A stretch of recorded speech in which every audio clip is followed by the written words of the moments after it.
Bienvenue à tous pour ce voyage de découverte et voyage au cœur du Tai Chi Chuan. Ce que vous avez découvert juste en prologue, c'est la partie la plus connue du Tai Chi Chuan et le style également le plus populaire, le style de la famille Yang. La première réflexion que je voudrais partager avec vous, c'est un peu le titre ici du spectacle, Tai Chi Chuan, méditation en mouvement, et j'ai ajouté management de soi. Méthode de santé, art martial, sagesse pratique. Le Tai Chi Chuan est tout cela à la fois. Sa caractéristique principale est de pouvoir réunir des facettes aussi différentes en un tout cohérent. Sa grande capacité d'intégration lui vient de la philosophie taoïste.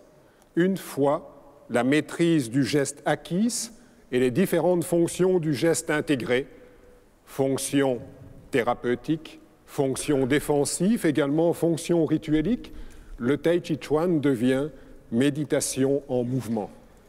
L'objectif, ce n'est pas la quantité de mouvement, c'est bien la réappropriation de la plus large gamme possible de capacités gestuelles, perceptives et attentionnelles.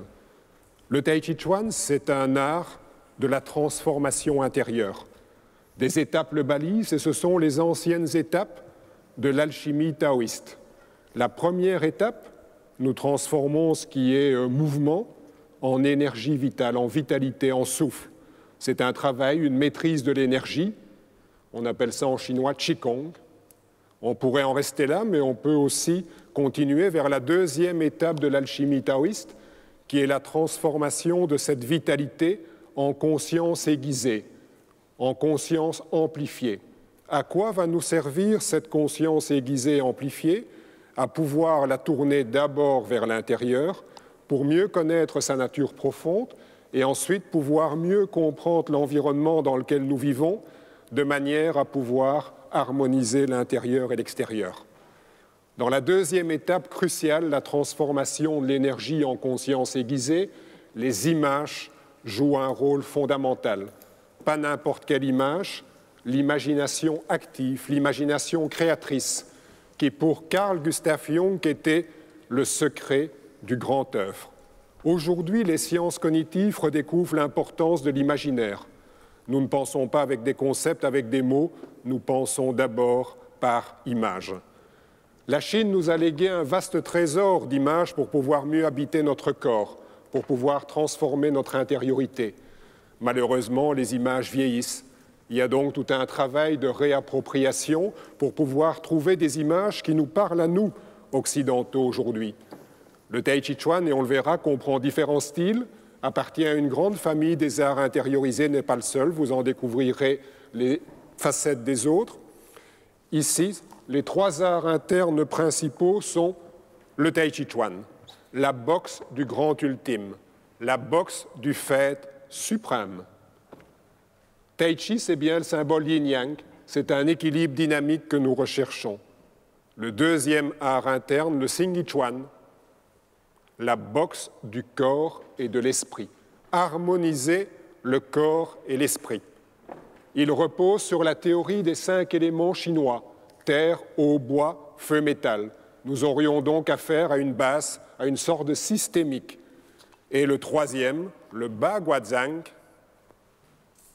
la paume des 8 trigrammes, est une expression du plus ancien, du livre de référence parmi tous les classiques chinois, le fameux livre des mutations, le livre des transformations.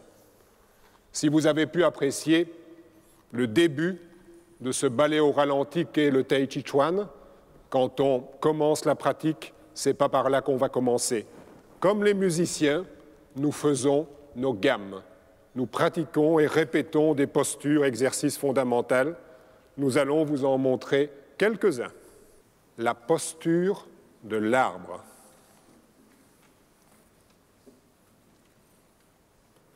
Enracinement, axe, espace. La fleur de lotus s'ouvre et se ferme.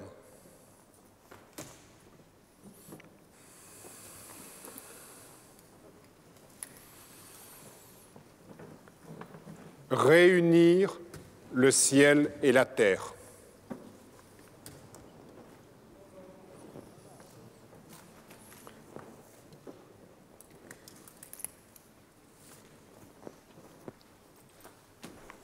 Après ce premier style qui est le plus connu, nous allons maintenant découvrir des styles de moins en moins connus. Et nous commençons par le style Wu Hao, qui est le style le moins connu. Un style très compact, avec des mouvements orientés dans la verticalité.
Donc ici, en voyant nos deux pratiquantes qui sont également enseignantes, pratiquées, ça me faisait penser à une phrase d'un philosophe occidental qui disait, et je crois que cette circonstance, l'important dans la vie n'est pas d'essayer d'éviter les averses, mais d'apprendre à danser sous la pluie.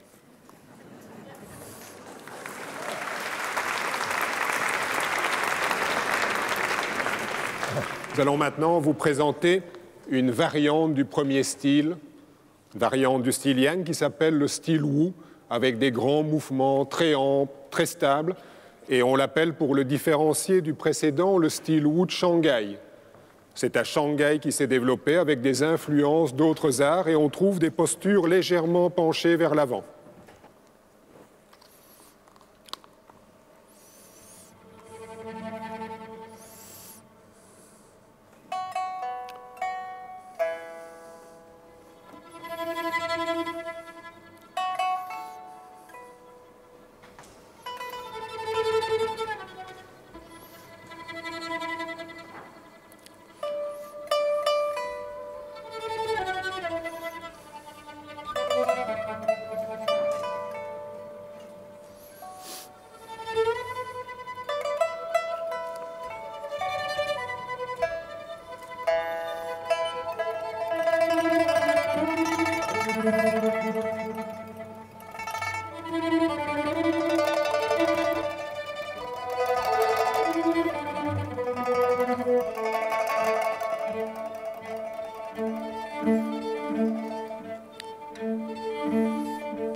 Nous allons maintenant revenir aux origines avec le style le plus ancien, le style Shen, un peu plus baroque, avec des changements de rythme, des mouvements variés et complexes, des mouvements ancrés dans la terre, parfois quelques mouvements explosifs.